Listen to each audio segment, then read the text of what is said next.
Alright guys, so if you're watching this is going to be my reaction video to my 2021 season preview video that I did last summer for the 2021 CPL season. Now there's some stuff I'm sure I got right because, you know, I'm always 100% perfect on most things, but sometimes there's some stuff and predictions I just get horribly wrong, and today we're going to laugh about that. So stay tuned.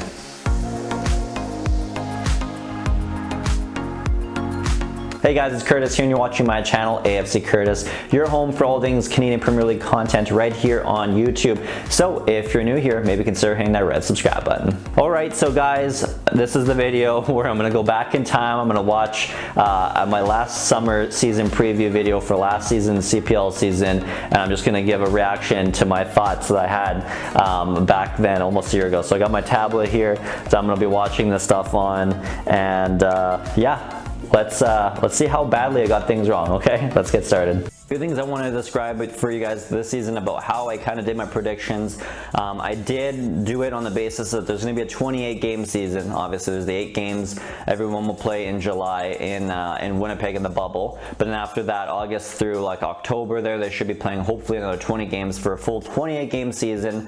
After that, I'm just going to say the top 2 teams, just because I don't know if they'll have time for a playoff between second and third like originally discussed in 2020. Therefore, we'll have a first versus second in the CPL finals, a 2-legged matchup, and I'll tell you who will win that at the end of this video. So the first thing I noticed, it's actually funny, I did not pre-plan this at all. I swear, Pinky's promise. I'm actually wearing the same kit as I was in this video. That's pretty funny. Same pretty much background too, some differences as you could tell, then versus now. But yeah, interesting. So stay tuned. But anyway, we're going to kick things off with the 8th place team, York United. Yes, I know I'm not going to win any fans here from York United supporters group there, but I do think they're going to finish in last place and win the CPL wooden spoon for finishing in last, of course, because they got so many hurdles to overcome. They signed a lot of great players this season. They rebuilt over half the team along with this new rebrand. This felt like a new refreshed club and still does, but there's 4 really big impact signings that they made that are internationals that they couldn't bring into the club this season. Guys like Gutierrez, Cabarra, Wallace, and Hernandez, those guys that aren't going to be here this season, those were huge signings that were going to impact this club for the positive, but because they couldn't bring them in, the replacements I don't think are as strong there.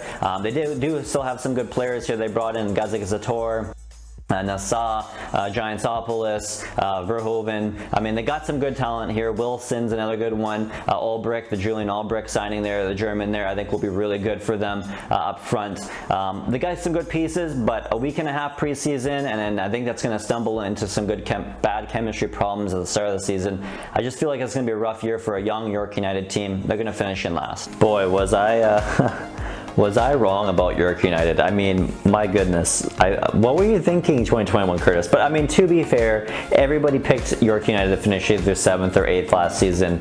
I mean, so yeah, that's my defense. Is everybody else? Oh, everybody. I mean, there's so many hurdles, so many negatives against York United last year. I mean, yeah, there were some positives, but I mean, it also goes to show you how great of a coach Jimmy Brennan was last year to be able to take that team, a very young team, and get them to top 4 and get a lot of those young players to produce. You had so many great performances by so many good young players who became top players, I think, in the league last year. So yeah, very off the mark for York United last year, but guess what? Everybody was, except for I think one person. I think it might have been Dwayne Rollins or something like that. But yeah, already off to a horrible start. Next up is FC Edmonton. I believe they'll finish in 7th place, and the reason being here is, yes, they did go through a bit of a rebuild this offseason. Over half the team is new this year. They have 11 returning players, which that number does also include Raul Tito, who was not in the squad last year due to visa issues. And to be honest with you, days before the season starts, as I'm recording this video, we don't even know for sure if Raul Tito will even be there for the start of the season, which I think will impact his impact, of course, with FC Edmonton this season, as well as FC Edmonton's scoring ability coming into the season, which I'll touch on in just a sec here. But they did add some really good talent here. Shamit Shomes coming back to Edmonton, a guy who's played the last couple of years with the Montreal Impact in MLS there. He's going to be a huge impact player, no pun intended, with FC Edmonton this season. I think he's going to be in the MVP candidate slots there. Also added Fraser Aird, Paris Guy, Kyle Porter, Mabusi from coming in from the French second division. A left back is going to be a really good option here for them. So I think this team's got some really good pieces. Of course, they added more than just that, but those are some of the impact names that are going to be impacting this team this season. FC Edmonton also got a new head coach, and Alan Kosh, a guy who's won USL Championship Coach of the Year back in 2018, and that's a league that's pretty on par with this CPL at the moment.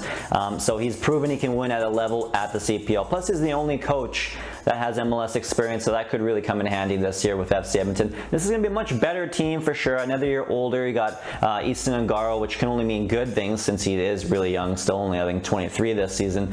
He's going to be a baller. He's going to be the highest scorer for this team.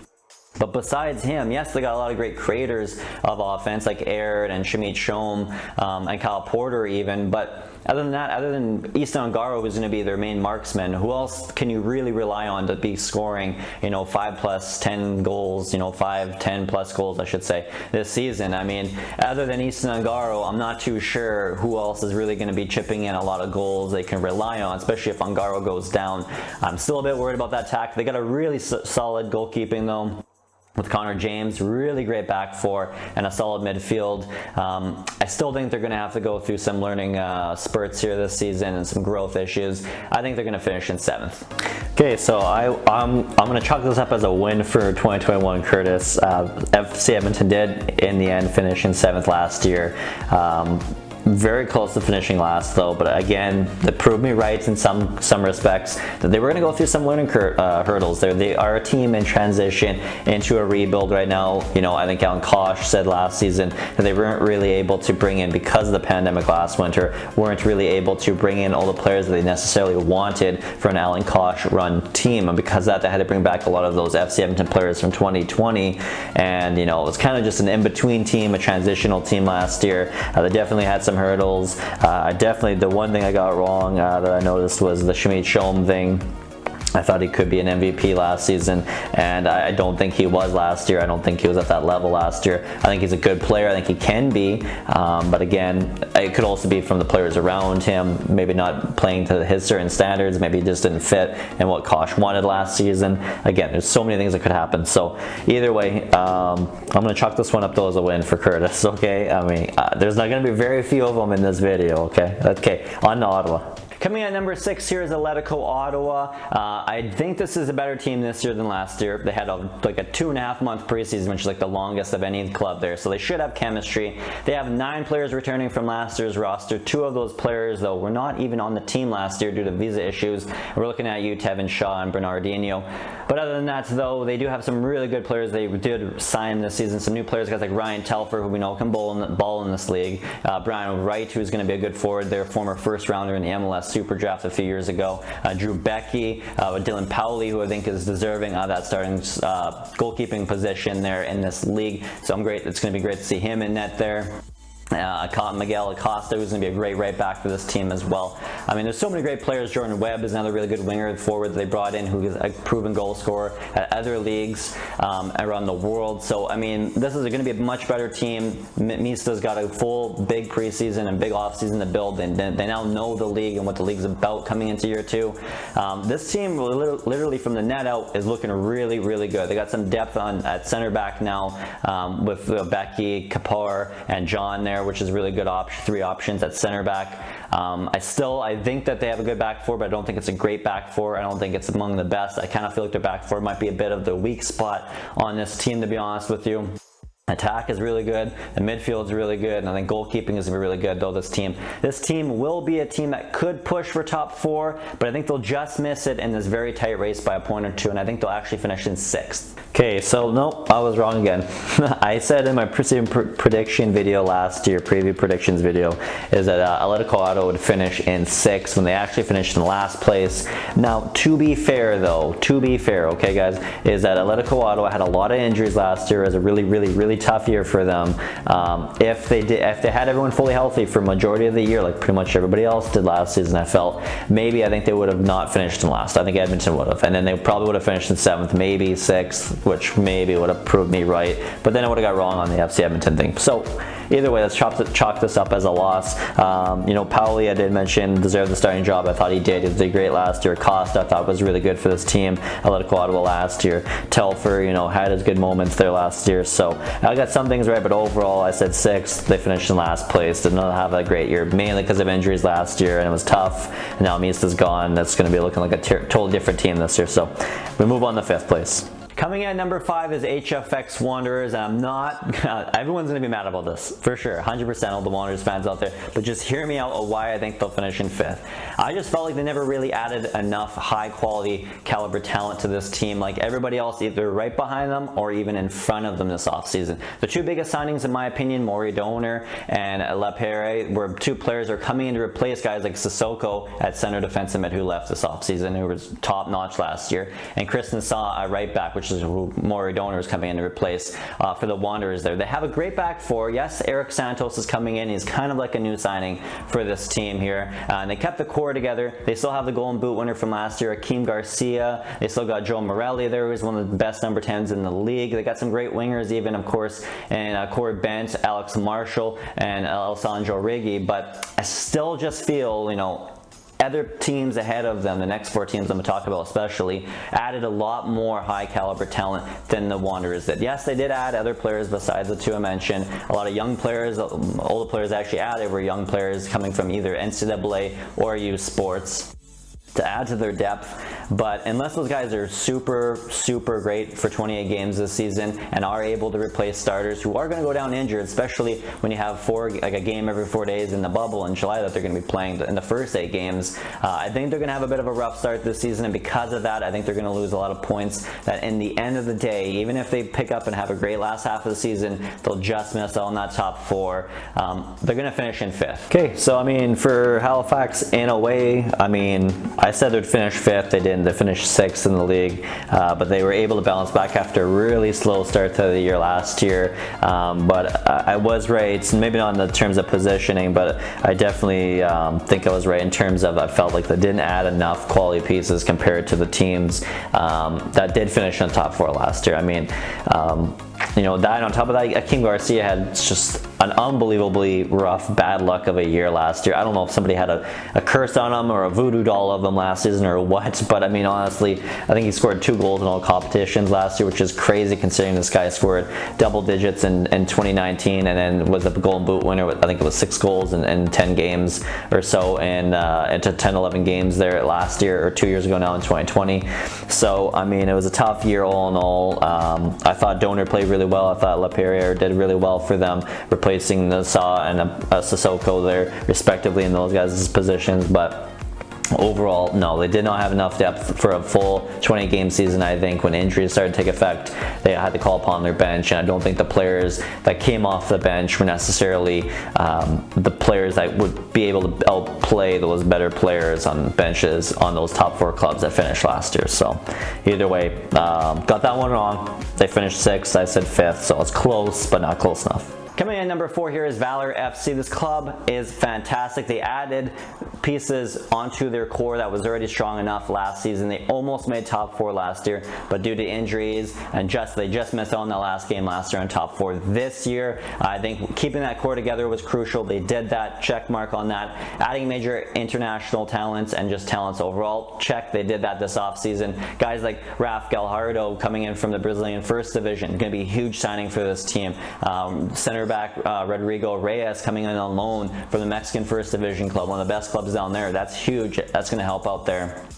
Andrew Jean-Baptiste in his prime, coming back healthy, I think could be, if he can play the full 28 games or pretty close to it, I think could be one of the dark horse picks to be CPL Defender of the Year in 2021. And Matt Silva coming in as a starting goalkeeper there, deserves to be a starting goalkeeper in this league. Would have been a starting goalkeeper for York 9 2 years ago if he didn't get hurt at the start of the year. Nate Ingham jumped in there and take a spot there. But either way, he's going to be popping off this year for them. They got a solid back four with Arnold Bakum Matou coming in at left back. A guy who's played in League One in France there just a few years ago. He's going to be coming in time for the start of the season, as was believed. Plus, they got Amir Soto, who wasn't there last year, an international center back as well coming in. So this team's really, really good. They got really good players on this team front to back. I mean, this team improved. They added pieces. They kept the core together, and they didn't really replace players, but they just added more of it than I think Halifax, and that's why I got Valor FC finishing in 4th. All right, so yeah, Valor I said would finish number 4, and you know, I clearly got that wrong. They finished 5th though, so again, I was close on that one. They just missed out. I think it was the last day of the season, right? On the top 4 for last season. So I mean, it was a good Valor team. I do think that they were better last year than the previous 2 years. I think they really had a lot of that good core momentum from 2020 they built into 2021, which is a good thing. Definitely a shock, surprise, and they sacked Rob Gale in there last fall. But then I think Dos Santos coming in there, Philip Dos Santos came in, and I thought the team looked really good under him the last 3-4 weeks of the season. Guys like Dyer and Akio really were unlocked with them at the end of the year. So I'm excited for what they can bring in 2022. I think they're going to be an exciting team. I'm excited to do my preview and prediction for them this year. Coming at number 3 here is Pacific FC, one of the top 3 contenders here. I think we'll finish in 3rd. They'll come close, but will just miss out on the CPL finals in my opinion. This is a very good team though, a very good team. If they can keep this core together another year, I think they could for sure win it next season. They got MVP candidate here, Marco Bustos, who's going to have another great year. He's only 25 right now. He's going to have another great year this year. Callum Irving in net, who I think is going to be the goalkeeper of the year this season. He's my pick at least, as a dark horse goalkeeper of the year pick. Great back four there. Guys like Chong, TMG back there, McNaughton coming back. They got Michael Baldizimo in the midfield there. He's a solid midfielder there. He's going to be great. He's going to take another step in his development this season, which is great. They signed some 3 major impact players in my opinion. They got to look at Manny Aparicio coming in from York United. Huge pickup for them. Another 2 great pickups there were 2 internationals. Ollie Bassett coming in there. He's going to be great. Northern Ireland international player, fantastic winger for them. And Gianni Dos Santos as well, who's I believe from the Netherlands there. He's going to be a fantastic young piece for this team as well. Their attack is scary, okay? If I had to say that Pacific FC is like anything out there, I would say it's like a Ferrari, okay? It's like a fast, super cool car. It looks great. It's going to perform great. But does it have everything you need to go the long way and win a championship? That is still to be determined this season, but I think 3rd place is a really good spot for them to finish. Okay, so obviously I was wrong again in some respects, but in terms of the final table prediction, I was right. I'll check mark yes, but like 50% yes, because I said PFC would finish 3rd. They finished 3rd in the season. You know, they were a good season last year, good team last year. Nobody obviously predicted that Bustos was going to go down and miss half the year due to injury. I mean, that was a real nut crunch there.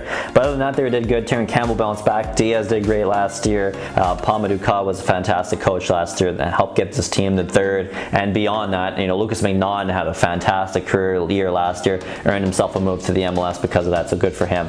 And we'll see later on in the video when I do the playoff how wrong I was from that point, but I'll count it as a right for now. Coming in here at number 2 is Forge FC. I think they'll make it to the finals, and I think they'll just finish behind Cavs for 1st. This is still a great team. That's why I'm putting them at number 2 and saying they'll make it to the finals, because you can't count out the champs, the defending champs. They've won back-to-back titles. They're going to qualify in the top 2 and then qualify for CPL finals, I think, this year, even though they really only had like a 2.5 week preseason this year. Plus they also have CONCACAF competition here this year, which I think is going to be crammed in there in the back half of the schedule, which is really going to hurt them, which is why I think they'll finish 2nd in the league table and just qualify for the CPL finals, just above PFC, probably by a point or 2. But this is still a great team. They added some really impact players here. Yes, they lost David Edgar, which was, I think, a huge piece to them winning the last 2 championships. So losing him, I think, will really impact them on and off the pitch.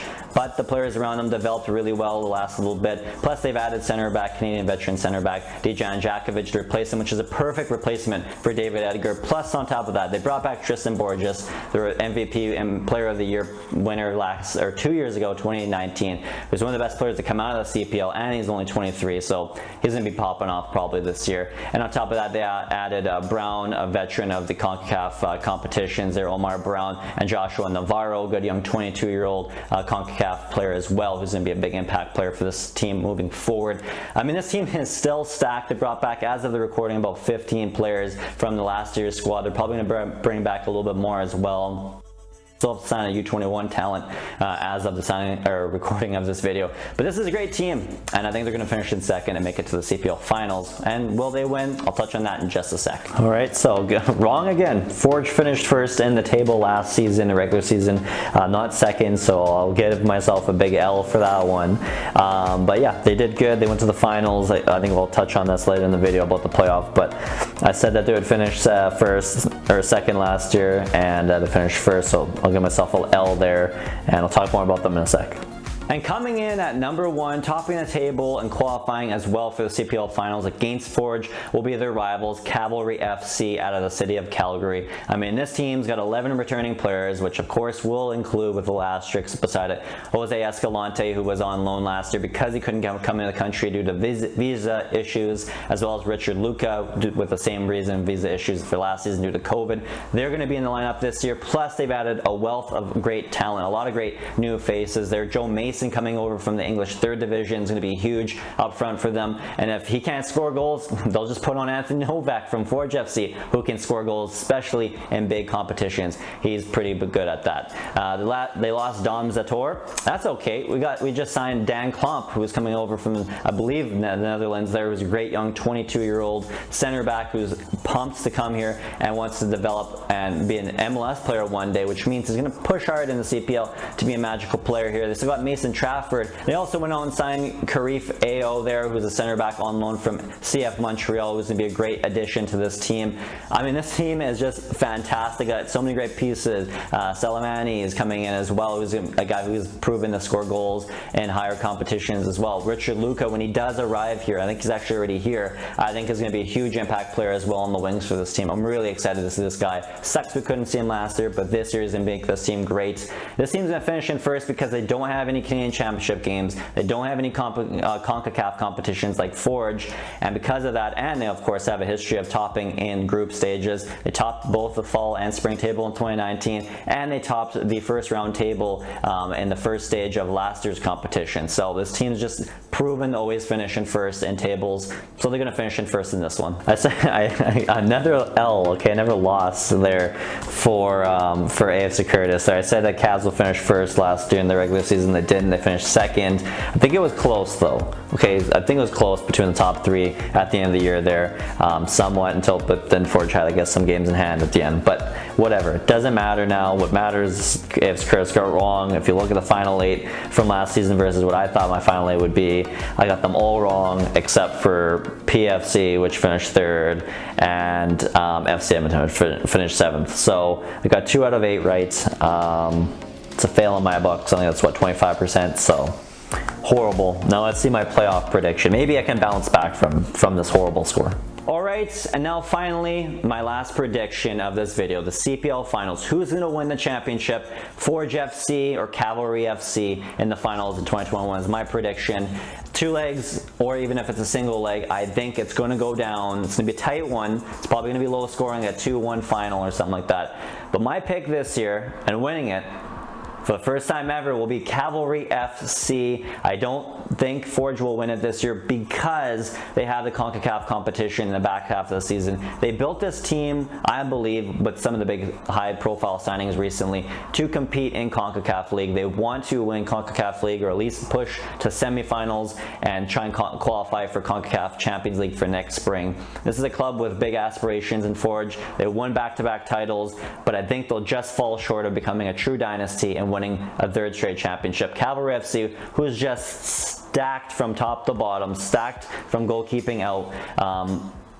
This is a great team. This is a great team that I sincerely do believe will help them by not having CONCACAF this year or Canadian Championship schedule, I believe, this year. Just focus on 28 games, finish first in the table. They're going to be motivated from the last 2 years. Have a great coach in Tommy Wilton Jr., great back four, great midfield, great forwards, great goalkeeping, great supporters, great stadium. They got everything is perfect in Calgary for this team. So how can they not win this year, especially considering their main rivals have so many games, which I think will hurt them because their depth isn't as strong right now as Cavalry FC's depth. They have some of the best depth in the league. Like, I mean, the B squad for Cavs is scary. They will probably finish in the top 4 alone. So Cavalry FC, they should be winning the 2021 championship. That is my prediction. I was wrong. Okay, I failed. I absolutely failed on my season predictions last year. I'm not going to do it again though this year. I'm going to study super hard day and night for this year's predictions or in early April at the start of the season. But until then, just looking at this, I mean, I was wrong. I thought Cavs could go all the way and win it. On paper, they had the pieces last year. Don't get me wrong. I think everybody thought that they were contenders, and really they were.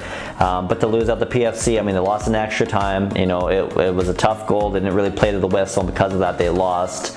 And I think it was another learning lesson for them. They just always seem to somewhat choke, it seems, in the pressures, either the CPL final or the semifinals last 2 years now, losing out on them. So really, really tough luck there for Cavalry FC, and obviously it was clearly wrong. Forge went to the finals. They played PFC in the finals, and PFC won, which, I mean, PFC deserving of it. They had a great year in total last year. Marco Bustos, when he played, it was great, but Diaz was phenomenal last year. Terry Campbell bounced back last year, were fantastic. Caden Chung was fantastic. Lucas McNaughton was fantastic.